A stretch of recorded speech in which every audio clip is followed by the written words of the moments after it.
Hey everyone! Are you ready to take your English listening skills to the next level?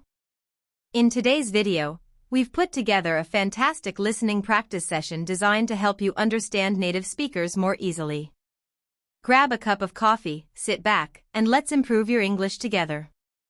Don't forget to hit that subscribe button so you never miss a lesson. Let's get started.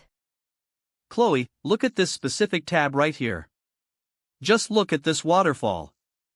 It's tucked deep inside a national park in northern Thailand. The water is a pristine turquoise blue, completely untouched by mass tourism. There is literally no one around, just the sound of cascading water and birds. Can you honestly imagine us pitching a tent there for a night, waking up at 5 a.m. just to catch the first golden rays of sunlight filtering through the jungle canopy? Now that is what I call being alive. Alex, I admit the photography looks absolutely stunning, but did you bother to read the warning section at the bottom of the page?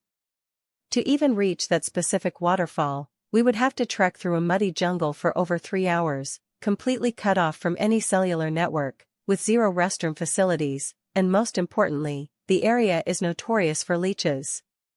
Why on earth would we take our hard-earned 10-day annual leave, the only real break we get after a grueling year of corporate slavery, just to subject ourselves to manual labor and blood-sucking parasites?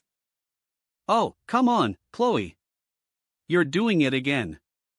You are always retreating into your fortress of absolute safety. If travel is just moving from one air-conditioned box to another, what's the point? The adventure, the minor inconveniences, and the pure unpredictability of the road are exactly what make memories stick. Leeches?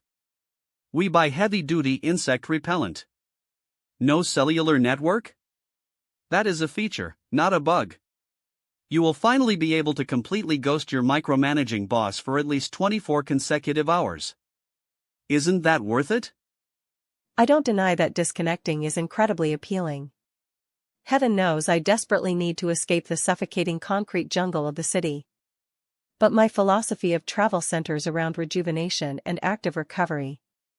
I want a luxury resort on the coast of Phuket or a private clifftop villa in Bali. I want to lie effortlessly on a plush sun lounger, sip a well-crafted cocktail, read a physical book, and just listen to the rhythmic cadence of the ocean waves. I want an air-conditioned room where the sheets are crisp, white, and clean, and a spacious bathroom featuring a freestanding marble tub. I put in 60 hours a week at the firm, Chloe. I have earned the right to be thoroughly pampered. I get it, and I genuinely respect how burnt out you are. But look at it from my perspective. If you spend the entire 10 days confined within the walls of an international luxury resort, you will completely miss the actual soul of the country you're visiting. A resort in Bali, a resort in Phuket, or a resort in the Maldives, they all start to look identical after a while. They have the same infinity pools, the same continental breakfasts, and the same westernized versions of local cuisine. You won't experience real street food cooked by a 70-year-old grandmother using a century-old family recipe. You won't engage in genuine conversations with locals, and you won't see how their vibrant daily life actually unfolds. You make a fair point, I'll give you that. I definitely don't want a completely sterile, boring vacation either. I do appreciate authentic culture, historical architecture, and rich local cuisine. However, I absolutely despise the feeling of logistical anxiety. I hate arriving in a foreign country without knowing exactly where I am sleeping that night, and I refuse to cram myself onto a local, non-air-conditioned public bus in 35 degrees Celsius heat with heavy luggage just to save a few bucks. We need to find a middle ground, Alex. A blueprint that seamlessly blends your thirst for cultural exploration with my absolute requirement for comfort. Fair enough. I accept the compromise. I won't force you to sleep in a flimsy tent in the middle of a torrential downpour or a dense jungle. Let's design a hybrid itinerary, cultural immersion and raw nature by day, premium comfort and relaxation by night. First things first, let's lock in the destination. Our vacation is exactly 10 days long, starting on the 10th of next month. Where does your mind gravitate toward? Japan, Taiwan, or somewhere dynamic in Southeast Asia? I initially thought about Japan. Tokyo for the vibrant urban energy, and Kyoto for the historical essence. We could walk down spotlessly clean streets, visit ancient wooden temples, and spend the evening soaking in a traditional hot spring, an onsen, at a high-end luxury ryokan. It offers rich heritage, but it is also exceptionally orderly, clean, and safe. Their train network operates down to the exact second, meaning I can construct a flawless, highly predictable schedule for every single day. Japan is spectacular, no arguments there. I absolutely adore Kyoto. But here's the reality check: this specific season coincides with their major domestic travel peak. The costs will be astronomical. Flights and premium accommodation prices have practically doubled.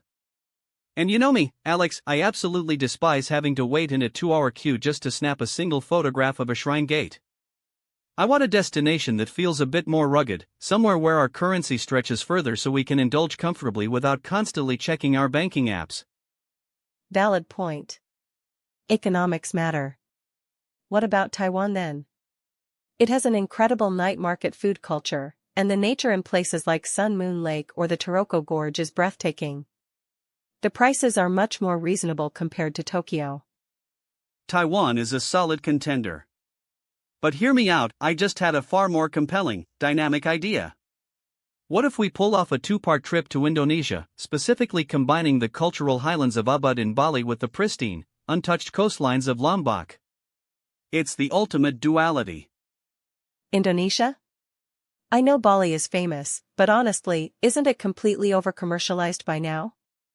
I've seen endless videos of horrific traffic jams in Seminyak and overcrowded beaches full of influencers.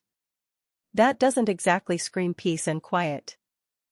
That is precisely why I explicitly specified Ubud in Lombok, not the crowded southern tourist traps of Bali. Let me break down the strategy for you. We split the 10 days into 2 very distinct acts. 5 days in Ubud, Bali. This is the cultural and spiritual heartland. Instead of a massive hotel, we rent a private, traditional luxury villa nestled right in the middle of the lush green rice paddies. You still get your private plunge pool, daily spa treatments, and world-class Balinese massages to decompress. But the moment we step outside, we can rent a scooter or hire a local driver to explore ancient water temples, watch traditional kikak fire dances under the sunset, and eat at hidden local diners, warongs, that serve mind-blowing local delicacies for pennies. 5 days on Lombok Island. Lombok is located right next to Bali, but it feels like Bali did 30 years ago. It is incredibly wild and unhurried. It features vast stretches of powdery white sand beaches with absolutely no crowds and water so clear you can see the coral reefs from the surface.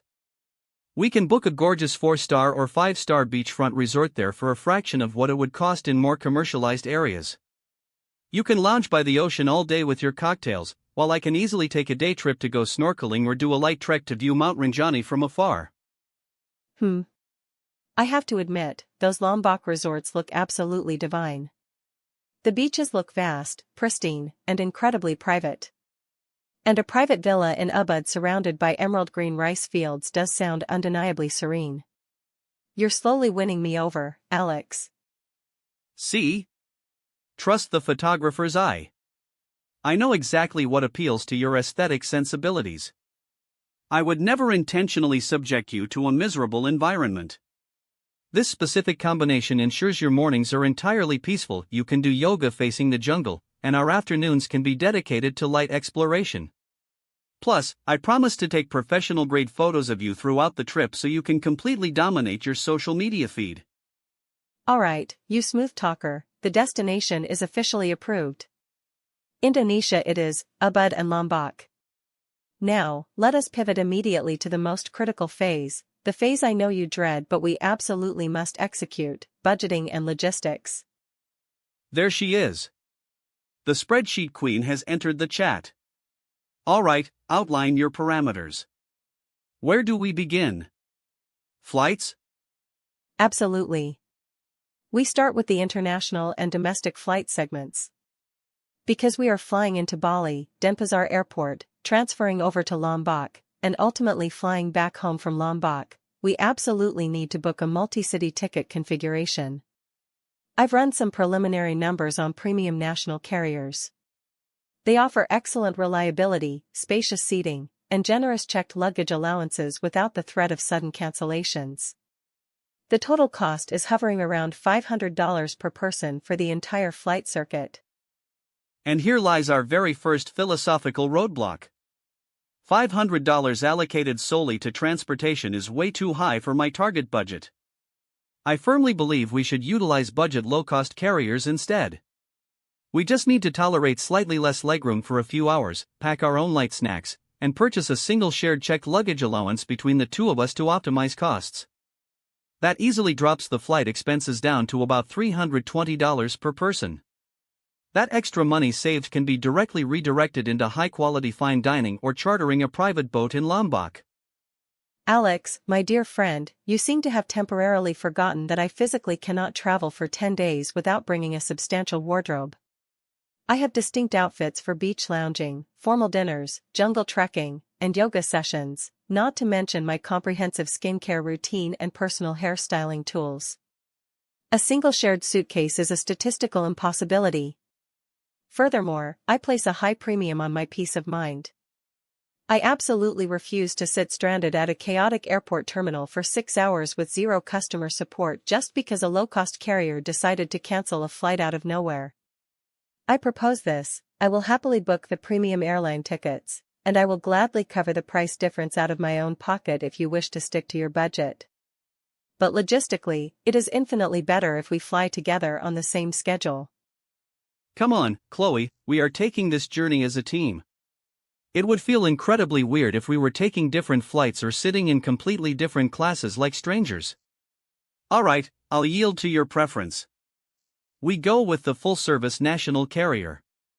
However, in exchange for my compliance on the flights, you have to let me handle the accommodation sourcing in Ubud. I know several gorgeous family-owned boutiques and traditional eco-villas. They feature stunning vernacular wooden architecture, cost around $40 a night, but offer a $1 million view overlooking a misty tropical valley. $40 a night? Alex, that sounds suspiciously cheap. Is it structurally safe? Does it have consistent hot water pressure? Is there functioning air conditioning? And most importantly, what is the mosquito situation? I am an absolute magnet for insect bites, and the last thing I want is to contract dengue fever during my vacation. I solemnly swear it is completely safe. I stayed at this exact location 2 years ago. The property is managed by an incredibly warm, hospitable Balinese family. They meticulously clean the rooms every single day. The bed is draped in a beautiful, dense mosquito net that makes it look like a canopy bed in a royal palace, so it's both highly aesthetic and completely functional. The hot water pressure is fantastic. And to top it off, they prepare a fresh, traditional breakfast every morning right on your private terrace for free. Their fried bananas, pisang goreng, are legendary. Okay, if you have personally verified the property and can guarantee the cleanliness, I will defer to your judgment. That significantly lowers our accommodation expenses for the first half of the trip. Since we are saving so much money in Ubud, I want us to go all out for the remaining 4 nights in Lombok. I have my eyes set on an ultra-luxury 5-star resort located on the southern coast, right on Kuta Lombok Beach. It features a completely private white sand beach, an infinity pool that seamlessly merges with the Indian Ocean, and a world-class wellness spa. The rate is about $150 per night. Split between us, that's only $75 per person a night. That fits perfectly within my luxury budget allowance. What do you think? $75 times 4 nights equals $300. That is definitely higher than what I usually allocate for a place to sleep, but looking at these high-resolution images of that infinity pool, I have to admit it looks absolutely breathtaking. And honestly, after 5 days of active exploration in the humid highlands of Ubud, lounging like royalty at a place like this sounds like a great reward. Deal. I will happily allocate my funds for this resort. But in return, we are absolutely not hiring a private luxury car with a personal chauffeur to get around Lombok. We are renting scooters. The coastal roads in Lombok are wide, incredibly quiet, and smooth. Riding a scooter with the ocean breeze in your face is the definition of pure freedom. Renting scooters? Alex, my balance on a 2-wheeled vehicle is notoriously unstable. Navigating traffic back home terrifies me, let alone navigating unfamiliar roads in a foreign country where they drive on the left side of the road. I feel like that is an unnecessary safety hazard. You completely forget that you are traveling with an experienced rider. I will handle the driving, you just have to sit comfortably on the back, hold onto my waist, secure my camera gear, and enjoy the scenery. I have successfully navigated a scooter through the most treacherous, unpaved mountain passes of northern Vietnam in dense fog. A flat, empty coastal highway in Lombok is a walk in the park for me.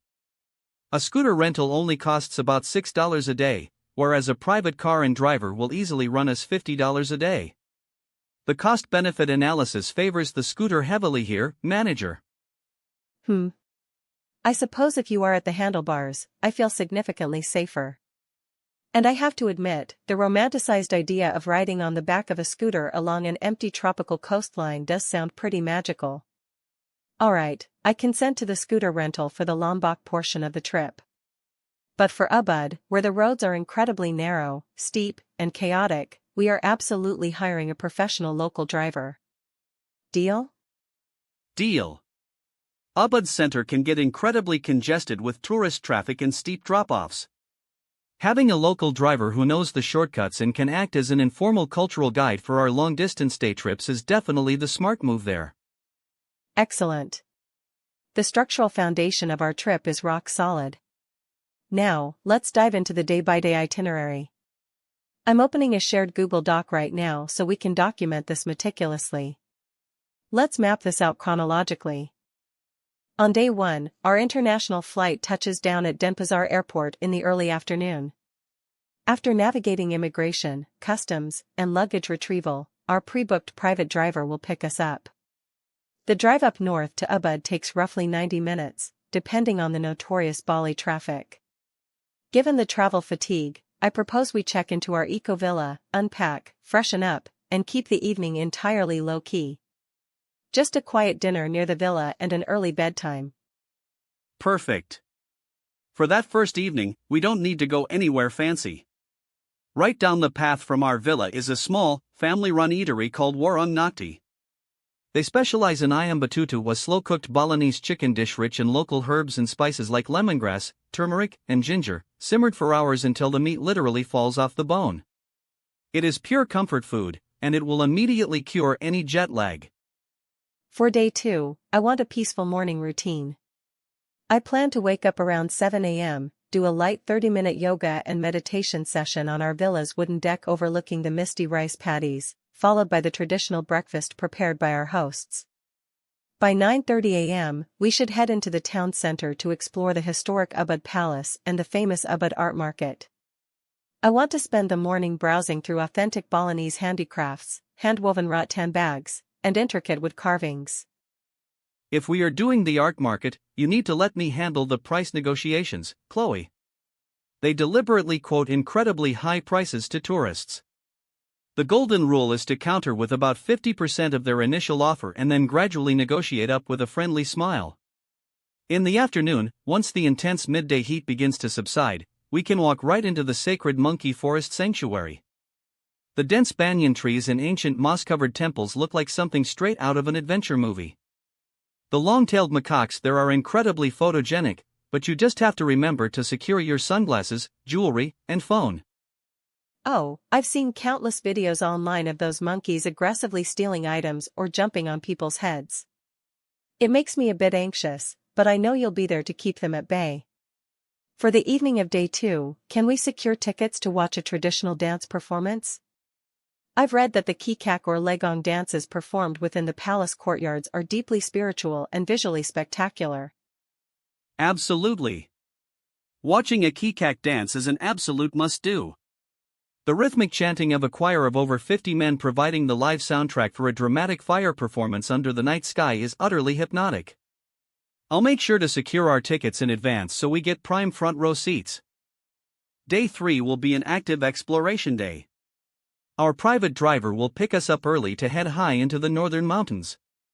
Our first major stop will be Pura Ulandanu Baritan, the iconic water temple that sits gracefully on the shores of Lake Baritan. Because it's located in the highlands, the air is crisp, cool, and often draped in a beautiful dramatic fog, making it look incredibly mystical. On our way back down, we can skip the overcrowded tourist traps and head to a hidden gem, Leke Waterfall. I've seen pictures of Leke.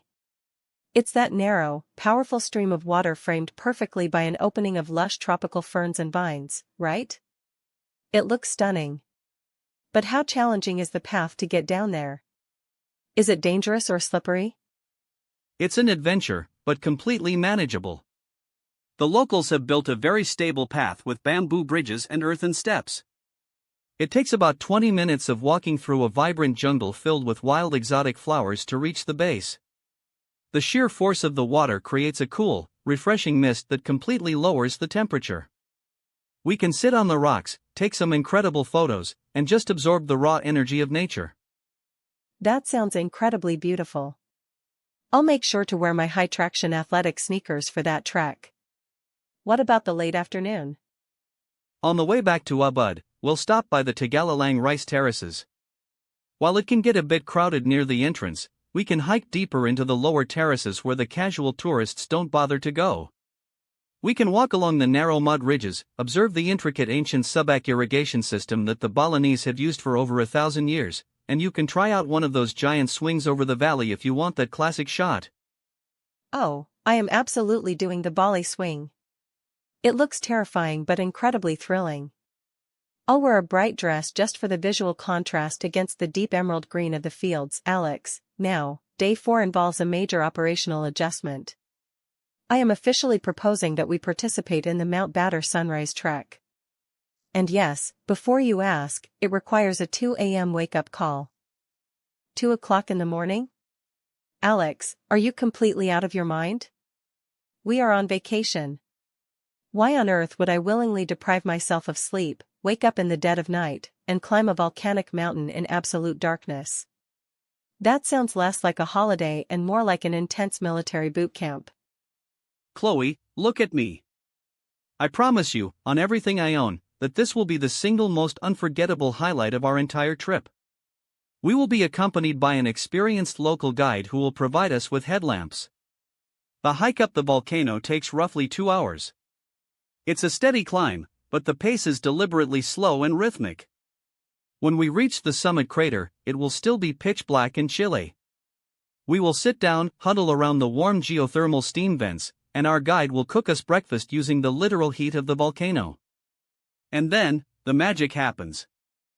Go on, try to sell it to me. The sky will slowly transition from a deep midnight blue to a soft, ethereal violet. Then, a vibrant line of crimson and bright gold will pierce through the horizon, illuminating Mount Agung in the distance and the massive crater lake below. You will find yourself standing literally above a vast sea of rolling white clouds, watching the world wake up beneath your feet. The visual scale of it is so profound that it honestly moves people to tears. It makes all your daily worries, email notifications, and corporate stress completely vanish into insignificance. Wow, it really does look like you're standing on the roof of the world. It's undeniably breathtaking. But I am genuinely terrified about my physical stamina. I spend my life sitting in boardroom meetings, Chloe. What if I give up halfway up the mountain? You won't give up because I am going to be right there next to you every single step of the way.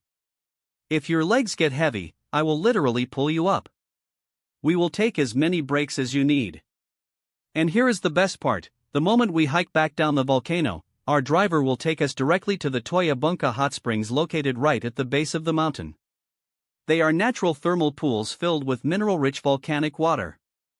You can submerge your sore muscles into the hot water for the entire afternoon, sip a fresh coconut, and look up at the mountain you just conquered. How does that sound for a reward? Fine.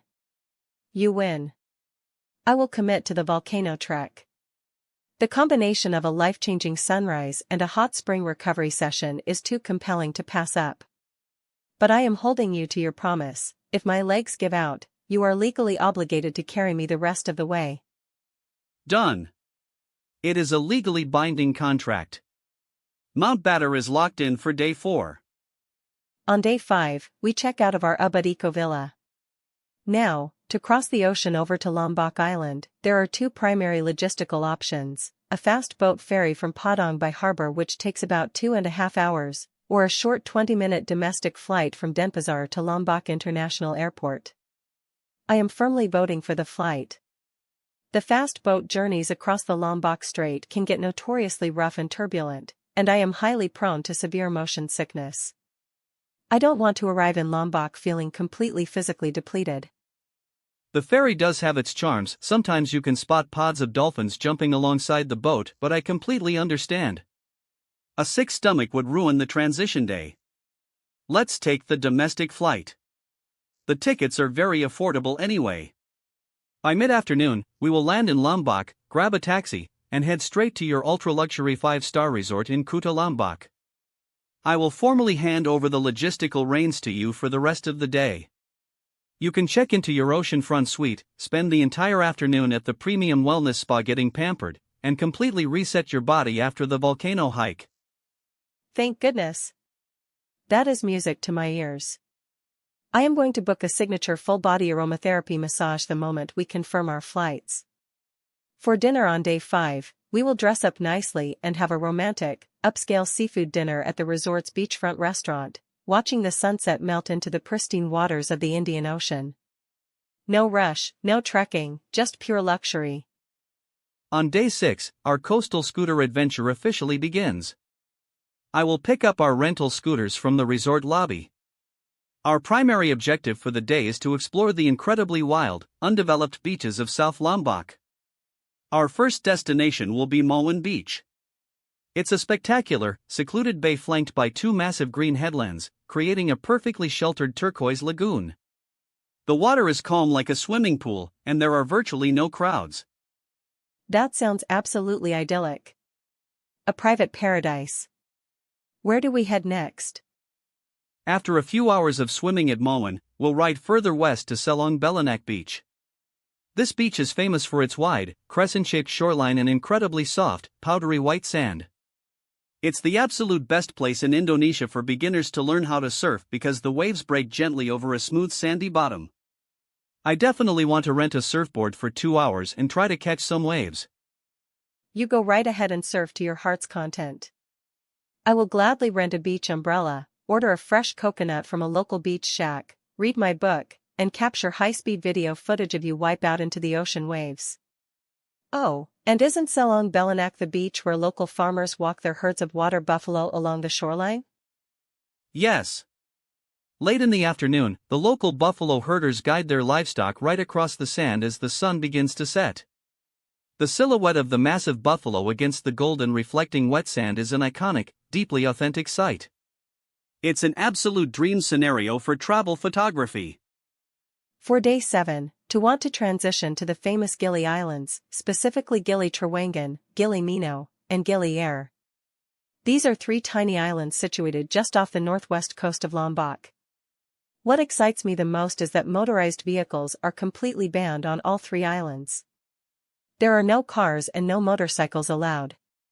The only ways to get around are by foot, bicycle, or a small horse-drawn carriage called a sidamo.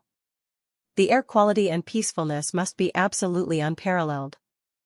It feels like stepping back in time. To maximize our experience, instead of taking the crowded public ferry, we will charter a private local wooden outrigger boat for the entire day. The boat captain will pick us up from the harbor and take us on a private snorkeling safari around the islands. Our first major underwater stop will be just off the coast of Gili Mino, where there is a famous underwater art installation titled Nest, 48 life-sized stone statues arranged in a circle on the seabed. Over time, it has become a beautiful artificial reef, covered in vibrant corals and surrounded by thousands of tropical fish. Snorkeling alongside life-sized statues under the ocean sounds incredibly surreal, almost like discovering a lost city like Atlantis. I am definitely bringing a high-quality waterproof casing for my phone to capture video footage of that. And right after that, the captain will take us to Turtle Point near Gili Air. The Gili Islands are a protected sanctuary for green sea turtles. They are massive, incredibly gentle creatures, and they are so accustomed to humans that they will swim right alongside you as they feed on the seagrass. You just have to float quietly on the surface and watch them glide effortlessly through the water. That sounds like an absolute dream come true. For lunch, we can have our captain pull up right onto the beach of Gili Trawangan. We can rent beach cruiser bicycles, ride around the entire perimeter of the island in about an hour, and then find a chic beachfront cafe to have fresh grilled fish.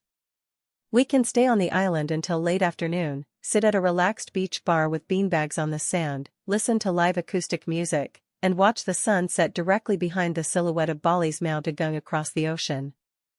Day 8 will take us away from the coast and deep into the northern wilderness near the base of the massive Mount Rinjani. We are going to hike to Sendanggail and Tiu Kalep waterfalls. These are widely considered the most spectacular waterfalls in the entire country. Sendanggail is easily accessible, dropping down 2 grand tiers, but the real prize is Tiu Kalep, which requires a 45-minute jungle trek. What is the terrain like for Tiu Kalep? I need to mentally prepare myself for the logistics. It's a true jungle adventure. The trail winds through dense, lush rainforests where wild monkeys swing from the canopy. At certain points, we will have to wade through a shallow, crystal-cold river that comes up to our knees, and walk alongside an old stone aqueduct. When you finally round the final corner, the jungle opens up to reveal a massive, thunderous wall of water crashing down from a 60-meter cliff into a deep natural pool. The sheer wind generated by the waterfall creates a constant tropical storm of mist. It is incredibly raw, powerful, and humbling. We can swim in the pool, feel the immense energy of the earth, and completely clear our minds. Wow.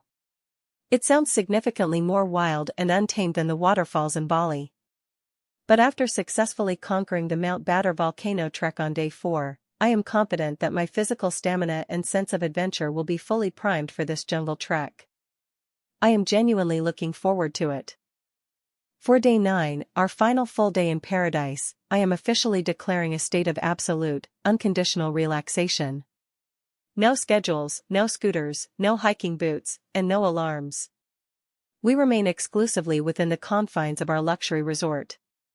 We wake up late, indulge in an extravagant 3-hour floating brunch in the pool, and spend the day transitioning between the beach sun lounger and the ocean. You know what? I completely agree with you.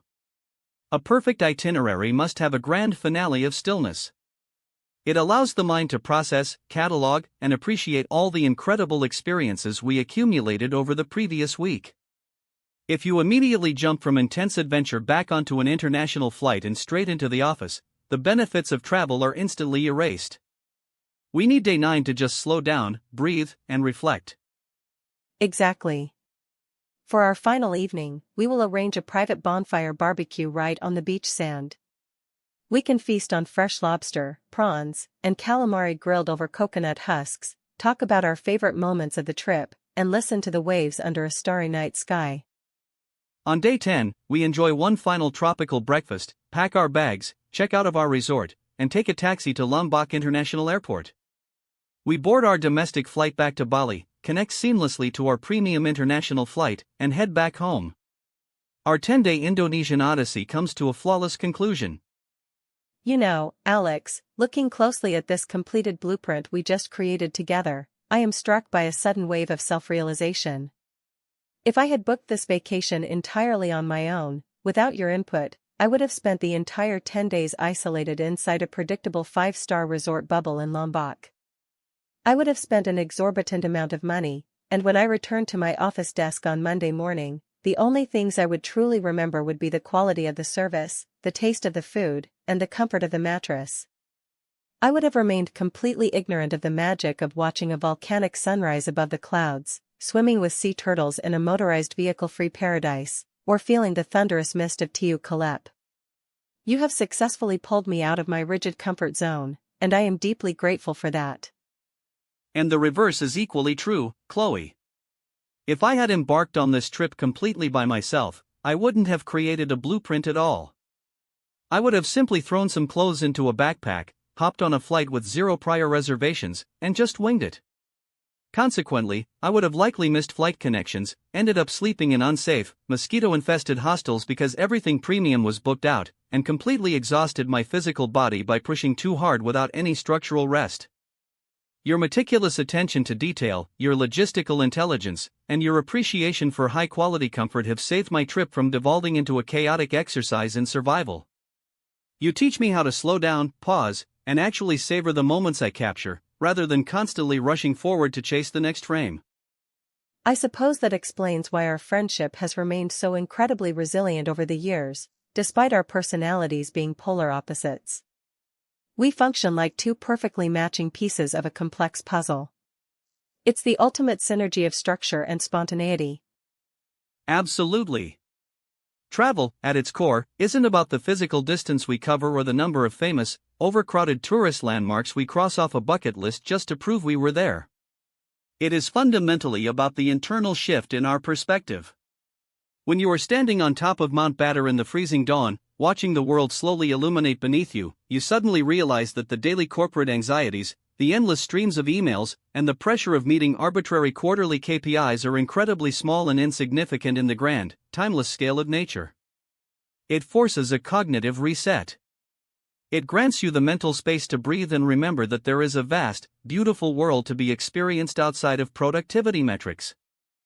You are profoundly right. It's so incredibly easy to get trapped in the relentless corporate rat race, always working for the next promotion, the next salary bump, the next validation milestone, until you completely lose sight of why you started working so hard in the first place.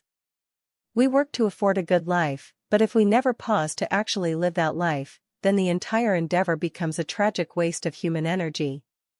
This vacation isn't just a simple break from work, it is an essential investment in the restoration of my soul.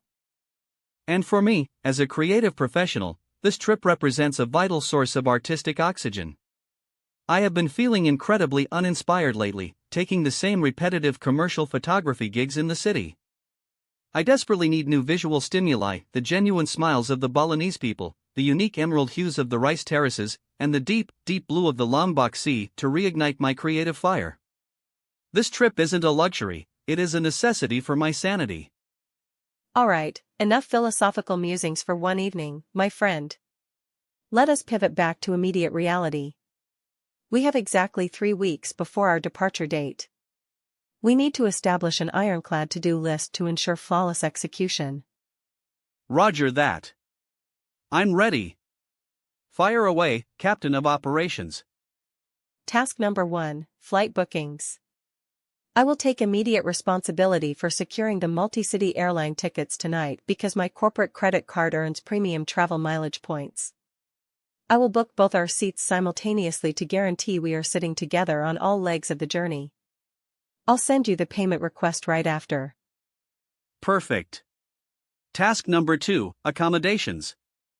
I will personally message the Balinese family running the Eco Villa in Ubud tonight to secure our private pavilion overlooking the rice fields. Meanwhile, you handle the booking for the luxury beachfront resort in Lombok.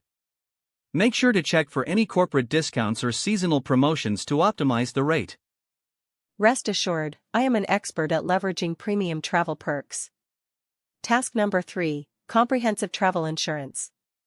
This is absolutely non-negotiable, Alex.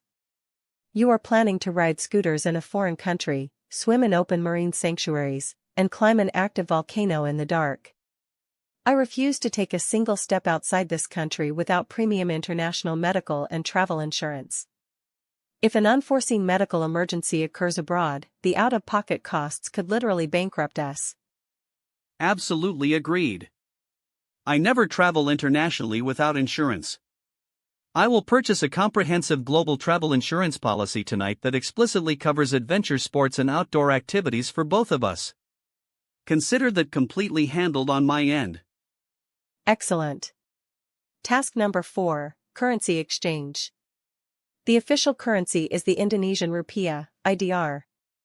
We absolutely must carry a reasonable amount of physical cash. While major resorts, upscale restaurants, and domestic airlines seamlessly accept international credit cards, the local warungs, art market vendors, scooter rental shops, and boat captains operate strictly on cash. How much cash do you think we should convert before leaving? I recommend converting about 3 to 4 million rupiah per person, which translates to roughly $200 to $250 prior to departure. That will easily cover all our minor daily cash expenses. Indonesia has a very dense network of international ATMs anyway, so if we run out of cash, we can easily withdraw more using our standard debit cards for a very small foreign transaction fee.